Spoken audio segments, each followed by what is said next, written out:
your expos a little bit tighter. If you're going for mass mutalisks, for instance, and harassing them over here and everywhere else, and you're spending a lot of your gas to make your army, so you need a lot more bases to, fund that gas mix, then yeah, that's a great choice to be expanding around a lot. But with this mass army style, don't like it too much. And again, very, very simple tactic by Idra. I'm going to attack you on the left, and when you're distracted there, I will drop you on the right. Ultra simple. Again, this isn't like an attack. This is almost really aggressive harassment. He's happy to just pull back.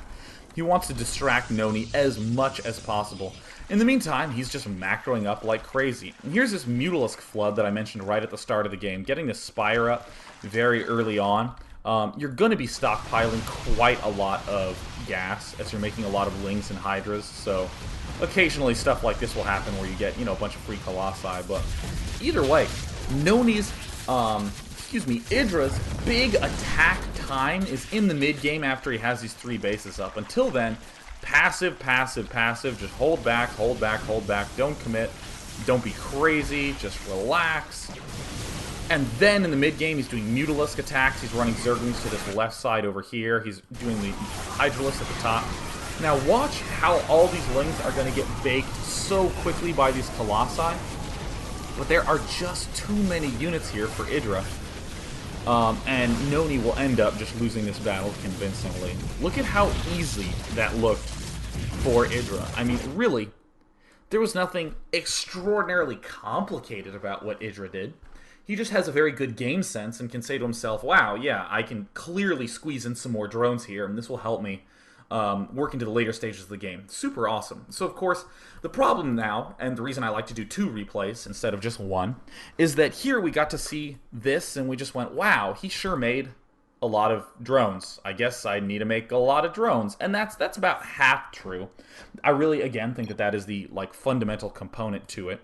But the big thing that I want to do is do a second replay where Nony actually ends up being incredibly aggressive and really getting up into Idra's face, because then you'll get a chance to go, wow, since the focus of this play is on making so many drones, how does he deal with a situation where he ends up with a lot of aggression? So here is Idra spawning at the right position as the green Zerg. Again, I always dislike Metalopolis because it makes all the units look dark, so I am very happy to be here on Scrap Station where everything is bright and in happy time. So this map is similar to Metalopolis, which is the reason I chose it from their series. You do have this expansion that's pretty easy to defend. The distances between the bases are huge. I mean, woo, look at this gigantic loop. I mean, that is an incredible attack distance, very similar to Metalopolis. But we're going to see Idra deal with something completely different, and God, just such refinement in his play. I just love Idra. I'm very excited for when Husky and HD release these reps to the public, because then you can actually study it and get these timings down pat and write them down and stuff. And of course, Idra doing the extractor trick instead of doing any sort of 9 drone. Don't know why he chose to do the 9 Overlord in the first game and then this 10 Overlord followed by extractor trick. Maybe he went into autopilot, but either way, that's not really the important part. I'm going to speed this up to again say, wow, yeah, he is getting a spawning pool, and he's getting to scout his opponent, Nony, but either way, just sort of holding back on the Nony analysis and just focusing on Idra, and is he going to get a hatch on 16? Well, a hatch on 15. Nony is, of course, already there, so already noticed that this has a different texture when compared to the last game. Oh no, Idra getting thrown off. There's a pylon here. He wanted to do that, but how's he going to respond? He gets the Overlord at the exact same time as he did last game. The exact same time. We do see that pool finished. He's making a queen, and if we go to the production tab, he does not quite have time yet to get the Zerglings, and yes, there are the Zerglings going down. How many Zerglings does he make? He makes 4. Will he make 6? What's going to happen with the next larva? There's the next larva. No, he's making a drone. Notice again, Idra is bending his build. He is not breaking it and doing something completely different.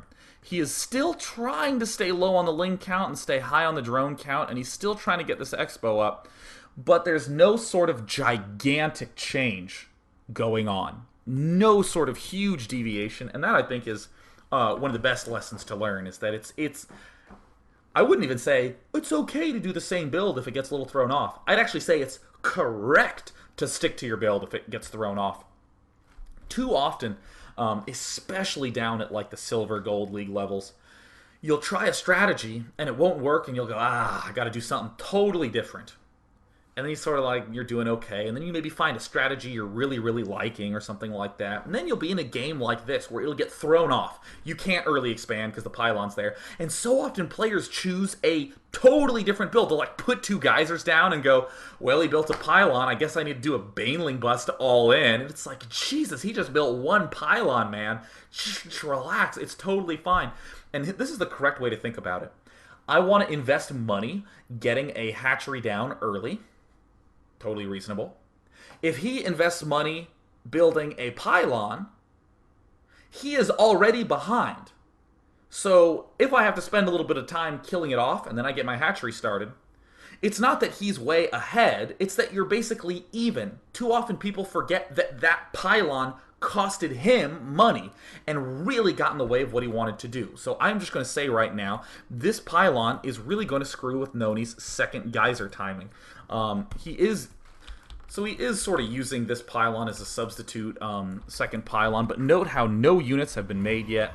Well, it looks like it didn't affect his second gas timing yet, but it will eat into the money that he needs to spend to get more gateways up. Ordinarily, you can be building a second gateway right now, but no such thing because this pylon's down. So Idra, brilliantly, what does he do? He just gets a small number of lings. One of them goes after the probe, just as before. The other one going the other 3 going straight for this expo. Nony really high on, or excuse me, Idra really high on the money. No problem at all. He gets the gas at the exact same time as he did in the previous game. Is he getting a second queen up? No, it looks like he is delaying that. Would not mind at all to see that queen make a little cameo appearance here in just a moment. But, wow, look, because Nony built that pylon, no second gate is started, no other tech is started. Here's the Stargate going down. I have seen Nony go Phoenixes many times, and he always has money to build a second gateway before the Stargate, except in this game because he built that hatch. I am really pounding that point into your head because I want to make it abundantly clear that nothing wrong with readjusting and bending your build a little bit. So again, notice that Idra is starting this queen around the time when this queen spits her vomit. So if this queen's at 0 energy and you start a second queen, the second queen will finish right when your first queen has 25 energy. So then they'll both have 25 energy and they'll find one another pretty cool. And you can again sync up that larva production stuff. So look at Idra. Oh god, this is good fundamentals. Jesus, look at the path that Zergling is taking. How rare it is to focus on this sort of little tiny detail in a replay because everyone wants to go, oh wow, the action hasn't started yet, times 6, you know, but man, this is so subtle and absolutely essential for performing well in high level matches. So this queen, in between moving from point A to point B, down here at this hatchery, added on a creep tumor. Very normal timing, just to throw down 1 creep tumor. But I want you to note that this queen is at 20 energy, and this queen in the main is at 20 energy. They literally are at the exact same energy count.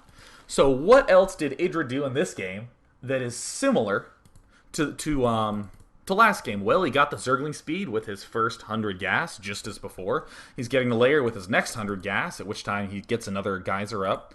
And he's just macroing like crazy in terms of the drone count. I mean, going to the unit count, Idra's already getting quite far ahead.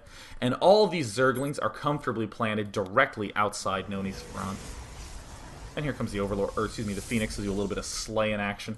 And this is another nice little technique that Idra does. I just want you to note this. This is super subtle. See this Overlord here? Most people would just be like, yeah, this was my first Overlord, so I just put him there. But we have one Overlord on the top side. We have one Overlord on the bottom side. If you don't know what's up, you can send this bottom Overlord in from the bottom end, this top Overlord onto this top and left side of Nony's base, and you have the perfect sense of exactly what tech he's doing, just at the cost of an Overlord or 2. And even though losing Overlord really sucks, if you are making as many drones as Idra, you're going to be okay economically. It's that first attack. Are you going to die? That's the big concern. So how does Idra respond? Well, he's going to be getting his queen up a little earlier at his expo. That's a third queen coming out right now. Now it's even more important for Idra to link up these two bases with creeps, so that way he can bounce in between each location. Notice that we're around that 40 food mark, and what did Idra do around the 40 food mark? Well, he made Zerglings again. Same thing as last game. Really, the only big difference is that in this game, Idra got this hatch blocked a little bit.